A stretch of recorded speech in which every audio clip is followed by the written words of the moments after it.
कृष्ण कन्हैया लाल की जय। सद्गुरु महाराज की जय। वृंदावन तामस माए तामस्यो एनी बाकड़ी कई न जाए। भय श्रीनाथ कृष्ण साथ जी बाले मुकिदा अंतराय। बाले मुकिदा अंतराय। प्रणाम पिताजी के चरणों में प्रणाम। महाराज जी के चरणों में प्रणाम। वृंदावन में रामत करता जो थयो सरे साथ श्रीनाथ जी महाराज वृंदावन के बीच में संध्या के समय रस रमने की इच्छा हुई, किंतु श्री कृष्ण ने कहा था तो श्री कृष्ण ने कहा कि आज मेरा जन्मदिन है, चलो रास रमी।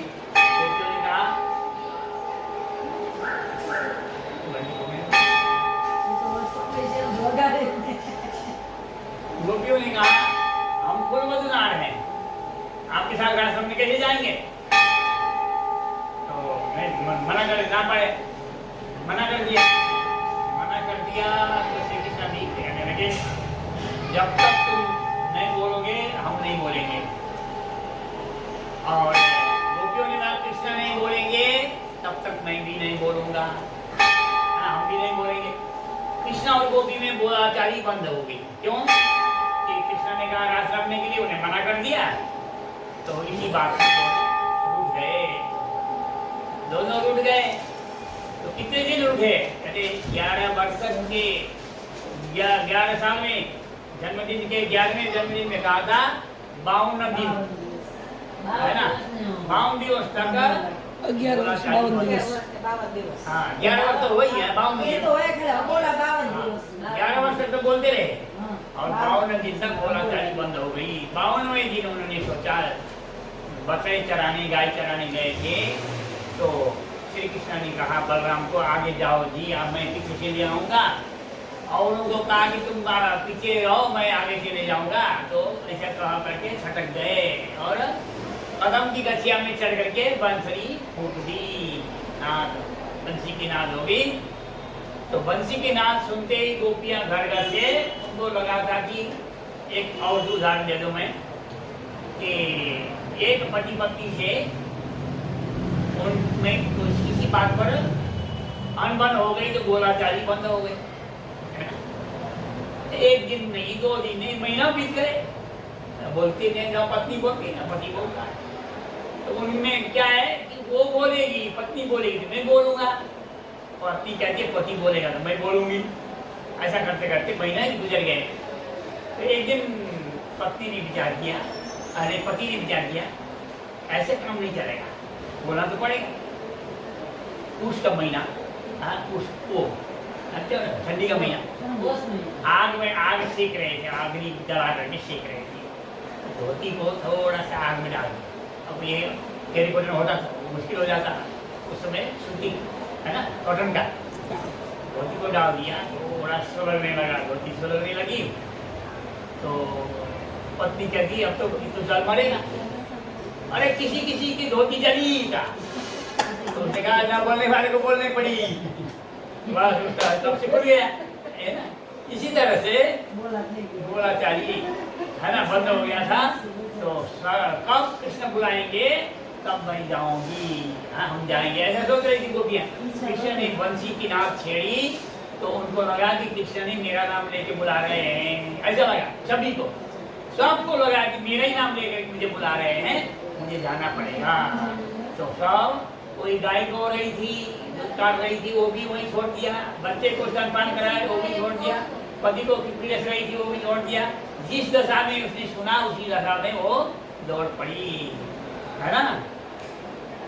और तामसी, राजसी, स्वातिसी 3 प्रकार की सखियां हैं।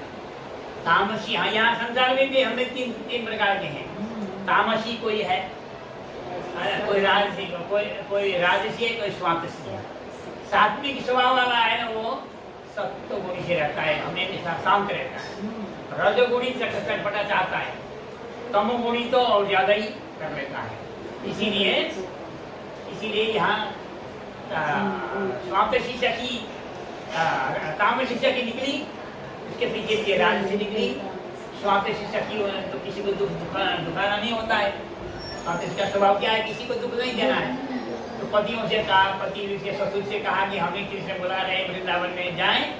क्या कहा, जाओ लक्ष्य लेके खड़े हो जाओ। कैसे जाते हैं, सब हो गए खड़े, दरवाजा बंद कर दिया। अरे देवराना ने बाहर आगा, देवराना ने बाहर कुटुंब सगा सब टोली बने खरीने बने भरता। तो इन्होंने कहा दिख दिख पड़वा संसार में कान उठे रे अगिना बीरा तामसने भेरे से त्यारे अगरा थैरे पतंगा। बीरा माने गरम, हाँ बीरा प्रेम माने ठंडा और गुस्सा माने गरम। मट्टी का तवा होता है ना, उसको रोटी बना करके एक छींटा पानी डाल दो, क्या होगा, क्या होगा, एक छींटा पानी डाल दो क्या होगा, तवा टूट जाएगा, फट जाएगा, है ना। इसी तरह से कहते हैं सखियों को क्या हुआ। और ये पति ने कहा कि कैसे जाते हैं देखते हैं। तो इन्होंने कहा देहा तुम्हारे है, आत्मा तुम्हारी नहीं है, आत्मा तो कृष्ण की है। तुम्हारा देहा लेकर तुम बैठो, हम तो चलते हैं करके बीरा कानों से ढेलो सरो। बीरा गर्म और ठंडा साथ में हुआ, क्या अंगड़ा खाए शरीर छोड़ के रास में तीनों सखियां गई।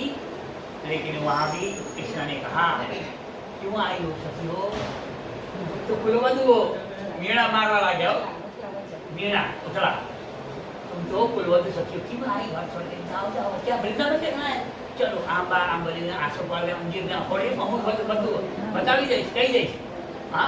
અને ત્યાર પછી તમે જાજો, નહીં તો નિશાચારી જીવ બોલશે ત્યારે થશે ભયંકર। નિશાચારી જીવો, हाँ बाघ भालू भालू, हाँ हाथी विभिन्न प्रकार के जंगली जानवर आएंगे, तुम डरोगी, इसलिए अभी जाओ जाओ जाओ कहने लगे। तो सखियां कहती हमने तो सारा छोड़ के आ गए, हमें तो उधर का कोई मोह है ही नहीं, हमने सारा छोड़ दिया। आप क्यों याद दिला रहे हो, हमें याद नहीं है वो, क्योंकि आप हमारे आत्मा के पति हो, आत्मा आत्मा के साथ आपके साथ आई, इसमें क्या गुनाह है, इसलिए हम तो कहीं नहीं जाएंगे। और धर्म से गिर गई, फिर भगवान कृष्ण ने गले लगाया, उठाया, फिर रास करने लगे, है ना। तो यह कहते हैं वृंदावन में रामत करता जो रामत कर ही रहे थे, इसके बाद रामत शुरू हो गई, खेलने लगे सारी रात, है ना। रात कितनी लंबी पता है, नारायण जी ने रात में कोई पामे पार पार नदी रात में ये तो बेहद गई, और रात की रात्रि कितनी लंबी थी, बेहद, इसकी सीमा ही नहीं है। तो खेलते खेलते रात रमते रमते और फिर सखियों को हो गया अहंकार आ गया, कृष्ण तो हम जो कहते हैं वो मानते है ना। तो कृष्ण राधिका ने कहा कृष्ण मेरे से चला नहीं जाता, राधा रानी ने मुझे कंधे को उठाओ। कृष्ण ने कहा कंधे में तो उठाऊंगा तो नहीं, उस डाली में चढ़ जाओ, वहां से मेरे कंधे में कूद जाओ, हाँ डाली में चढ़ो, कंधे में मेरे को कंधे में कूद जाओ। तो राधा डाली में चढ़ गई, कंधे में कूदती है, कृष्ण हाई नहीं, धड़ाम से नीचे पटक गई, नीचे पड़ गई। हाँ यहाँ ऊपर होता तो सहारा मिलता, और नीचे धड़ाम से गिर गई। कहने लगी अरे अरे ये क्या हुआ, हमने अहंकार किया, अहंकार का फल ही मिला, अंतर्धान हो गए। तो सब सखियां रोने लगी, धोने लगी, पूछने लगी पत्तों से, बेलियों से, पेड़ों से पूछने लगी अरे कृष्ण को देखा कहीं तुमने, वो तो बोलती नहीं है, पेड़ है। तो कहती अच्छा, लताओं से पूछती है, लताओं से पूछे अरे लता क्या जवाब, उनको लगता है कि लता कहती हमने तो पेड़ को पकड़ के रखा है, कब हमारा धनी कब जाएगा, तुमने पकड़ा नहीं इसलिए चले गए। ऐसा उनको गोपियों को ऐसा लगा कि हमें ये मीरा मार रही है ना, तो हमें बुलाना दे रही है, ऐसा सोच के घूमते फिरते। और अंत में क्या होता है, सखियां तामसी सखी कहती है अरे बालाजी को हमने पहचाना ही नहीं, बालाजी को हमने सेवा की नहीं, और सुबह आकर के हमें उनको भी बुलाना पड़ा, बुलाए बिना हमको आना चाहिए था, हम तो नहीं आए, इसीलिए हमारा दोष है, इसीलिए धनी अंतर्ध्यान हो गए। क्यों घबराते हो, जेनो नाम श्री कृष्ण ते बैठा थे आपना माए, जेनो नाम श्री कृष्ण ते बैठा थे आपने मुक्ति जाते क्या है, कहीं नहीं जाएंगे, वो तो हमारे अंदर ही है। लेकिन तामसी तो ऐसा करके राजस्थान को ये बात पसंद, ऐसा हो नहीं सकता, धनी साक्षात हमारे आगे दिखाए सकते। राम ऋषि ने कहा ऐसे करो, यदि कृष्ण को प्रकट करना ही चाहते हो तो उनकी लीला का अनुकरण करें।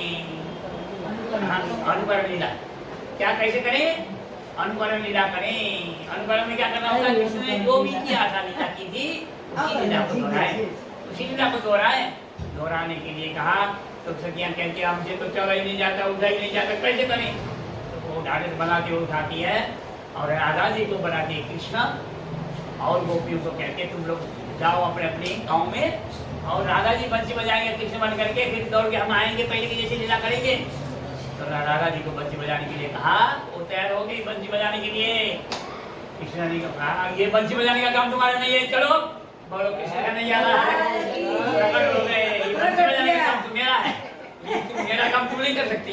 प्रकट हो गए, फिर एक खाना एक गोपी हो गए, रमते रमते साथ में सुंदर शादी और समय।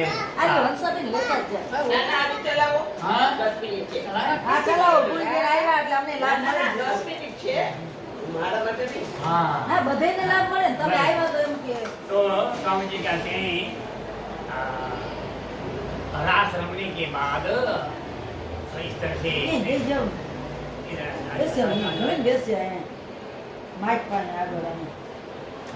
हाँ जी, तो श्री कृष्ण जी ने राधा जी को कहा कि बंसी बजाने का काम तुम्हारा नहीं है, तो प्रकट हो गए। एक खाना एक वो भी ऊपर की चलने लगे।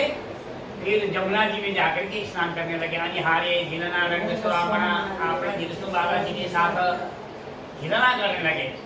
और एक बालाजी जब छांटते हैं ना तो सबको अंधकार छा जाता है, और बालाजी के लिए ऊपर सखियाँ पानी छांटती है, छांटने का जल देना, जल क्रिया करते हैं। उसके बाद फिर गोपियों ने जो कपड़े नहाने के वस्त्र को पहन करके गई और कपड़े उतारे थे, वहाँ आकर के कृष्ण जी बैठ गए। तो कहते हैं परसेवा वस्त्र साधना नावा समय उतारा जी सिराज बैठा थी ऊपर, तो मैं प्रेम तो जो है ना, પરસેવા વસ્ત્રમાં બેઠા રાજી મહારાજ નાઈ ધોઈને આવે પરસેવા બેઠે, પણ એ પરસેવા એટલે શું? આ લેતા જાઓ એનો ધાતુની અર્થ છે પરસેવા એટલે કેટલા પરસેવા કાઢો, મહેનત કરો તો રાજી રાજી થશે। હા, પરસેવા કાઢો, મહેનત કરો તો રાજી રાજી થશે, એ કહેવાનું છે, હે ના? તો ત્યાર પછી શું કરે છે? ભોગ भोजन लीला भोजन आगे हम सब लेता जाओ પછી क्या है भोजन भोग का शुरू करते मत बोलो। અને આરે જીલાના રંગ, अरे જીલાના रंग नहीं તો તમે શું કે ભોગ भोग હરતર બેર બાજોટિયા રંગ પરવાળી આલ્યો 50 પહેલા અને 500 પછી રંગ પાકી પરવાળી ગામી પડી દી જે કાંગરી જાણી રે નિયાલી ચારે ગમા બાલે ચાગલા ચાગલા બેઠા બારી પલાટી વાળી। અમે ગુજરાતમાં અધિકતર જોયું સુંદર સાથમાં ટેબલ છે, બધું વ્યવસ્થા છે, છતાંય પલાટી વાળીને જમે છે ને એ બહુ સારું લાગે। રાજી કહે છે પલાટી વાળીને જમો તો એ ઘૂંટણમાં તો દર્દ નહીં થાય, અને ખુરશીમાં જમશો તો હંમેશા ખુરશી જોઈએ, પછી ખુરશી વગર બેસાય જેવો બહેનજી બેસા ને એવી રીતે બેસી શકાય ખુરશી, मतलब એવી આદત ના ડાલો તમે। હા, કોઈ મહેમાનના ઘરે ગયા હો તો તૈયાર કરીને ભલે જમી લો ઉપર બેસીને, मतलब ખુરશીમાં બેસીને। હા, બેસાડ જાય ને, હા ભલે, પણ પલાટી વાળીને જમશો તો પલાટી વાળીની રસવામાં ભાગ નહીં આવે। એટલે કહે છે બેઠા બારી પલાટી સ્વ બાલાજીને શીખું જે આત્મા આવી હતી, આત્માને નજરથી મેં જોયો એ કંઈ કહેવાય નથી, કહી શકાય તેમ નથી। અને શ્રીરાજ શુક્લાજી શ્રીરાજ ભેરા બેઠા સદાય, આશાભાઈ સુંદરભાઈ દેખાયની અદાય, હાથ પખાડ્યા પાત્રમાં, હાથ પખાડવા માટે કપોરનાએ શીખવાડ્યું ને, પહેલા પણ પખાડતા હતા, ધોતા હતા, પણ કપોરનાએ કીધું એકદમ જરૂરી છે, હાથ ધોયા વગર જમાય નહીં, હાથ પણ સાબુ પાણીથી સારી રીતે ધોઈને, હે ને?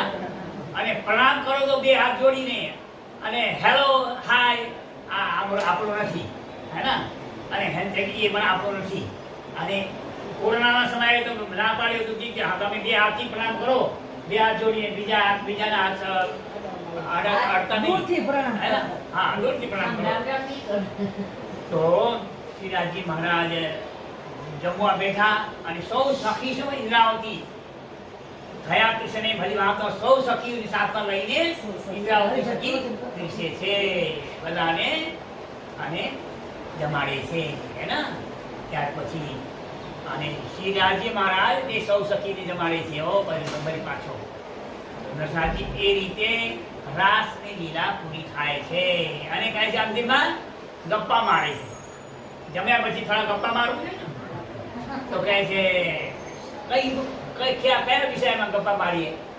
કહે છે હે રાજજી મહારાજ, તમે સારી રીતે અમને આનંદ રમાડ્યું આનંદમાં, પણ એક વાત મને ખટકે છે, અમને ખટકે છે, ખૂચે છે અંદર. તમે આનંદમાં રંગમાં ભંગ કેમ કર્યો? કેમ અંતર્ધાન થઈ ગયા? હા, અમે તો આનંદ માણી રહ્યા હતા, તમે વચ્ચે અંતર્ધાન થઈ ગયા, હે ને? તો શ્રી કૃષ્ણ કહે છે અંતર્ધાન કાંઈ થયું નથી. એક ઝાડ આડો આવી ગયો હતો અને એ ઝાડ કયો છે? અહંકાર, અભિમાન કે હું છું. કૃષ્ણ તો કાંઈ નથી, અમે જેમ કહીએ તેમ માને છે. હા હા, જ્યારે અહંકાર રૂપી વૃક્ષ આડો આવ્યો ત્યારે અંતર્ધાન થઈ ગયા. અમે તમે જોઈ શક્યા નહીં મને. તો એમ કહે છે તો જૂઠા બોલે અપાર પણ કહે છે, હે ને? હા, હે રાણી, તમે જૂઠા બોલે અપાર, જૂઠા બોલો છો એમ કહે છે. નહીં, જૂઠા નથી. તમે તમારી અંદર અહંકાર રૂપી વૃક્ષ આડો થઈ ગયો. હા, અહંકાર વૃક્ષ આવીને ઉભો થઈ ગયો એટલે તમે મહિને જોઈ શક્યા નહીં. તો સુંદરસાજી એ રીતે અંતિમમાં કહે છે હવે બાવા હું એટલો માંગું જેને એકાગ્ર ના થઈએ, જ્યાં અમને બિરા નહીં, ચાલો તે ઘર જઈએ. હે દામગની, હે રાજી મહારાજ, હે શ્રી કૃષ્ણજી, હવે બાવાજી એટલો માંગો, આટલી જ માગણી છે અમારી. જેને એક આગળ ન થઈએ, જ્યારે તમે આગળ થઈને અમને બિરામાં મૂક્યા, હા, તડપતા રહ્યા અમે, તો એવું ન થાય એમ કરો. એટલો માંગો છેને એક આગળ ન થઈ, એક પલ ભરમાં પણ આપણે અલગ જુદા ન પડીએ. જ્યાં અમને પરમ નામનું જ્ઞાન નથી ત્યાં, એટલે કહે છે જ્યાં બિરા નથી, દુઃખ નથી, એ જગ્યામાં લઈ ચાલો. તે જગ્યા કઈ છે? પરમ ધામ. હા, જ્યાં આપણે બિરા નહીં, ચાલો તે ઘરે જઈએ. માગી દુઃખ સુખની રામત તે બારે દેખાડી આવાર. દુઃખ સુખની રામત અમે જોઈ દીધા, હવે આપણે તે ઘરમાં લઈ ચલો. પણ તામસીઓને અધૂરો રહી તામસી કહે છે વાલાજી સખીઓ, તમે તો કહો છો પરમધામ ચાલો, પણ હજી જોવાની ઈચ્છા છે. તો એમને અંદરની ઈચ્છા રાજજી મહારાજ જાણી ગયા. ત્યારે કહે છે ત્રીજે બ્રહ્માંડમાં મોકલી દીધા, જાગણીના બ્રહ્માંડમાં. અને ત્યાં તો હાર્યા ન હતા. હવે અહીંયા આવીને હાર્યા સોમવાર ખેતની રાખો રોજ પર નિર્મલ નાર. હે નની, तुम जीते हम हारे, है ना? ब्रज रसिया ब्रज में मैं जीतती थी, आप हारते थे. रास में भी इंद्रावती के घुंघरू बोलते थे मैं जीती हूँ, तुम क्यों हार्या. और आजे वो हारी गई, तुम जीते हम हारे. दरस एक बार देखा ब्रज रसियानंद दुलारे. दरस एक बार देखा तुम जीते हम हारे. दरस एक बार देखा, आप जीत गए, मैं हार गई. अब हमें परनाम ले चलो करके मीरा के प्रकरण में कहते हैं ना. तो इसी प्रकार से रास पूरा होता है, रास लीला पूरी हो जाती है, तो फिर परनाम चढ़ जाते हैं. परमधाम पहुंचने के बाद राज्य महाराज समझते हैं इनके अंदर इच्छा अधूरी है, तो इसको भी पूरा कर दें, भेज देते हैं. फिर यहाँ तीसरे प्रमाण में आगे बोलो श्री प्राणनाथ. आज के प्रसंगों को यही विराम देते हैं. सभी को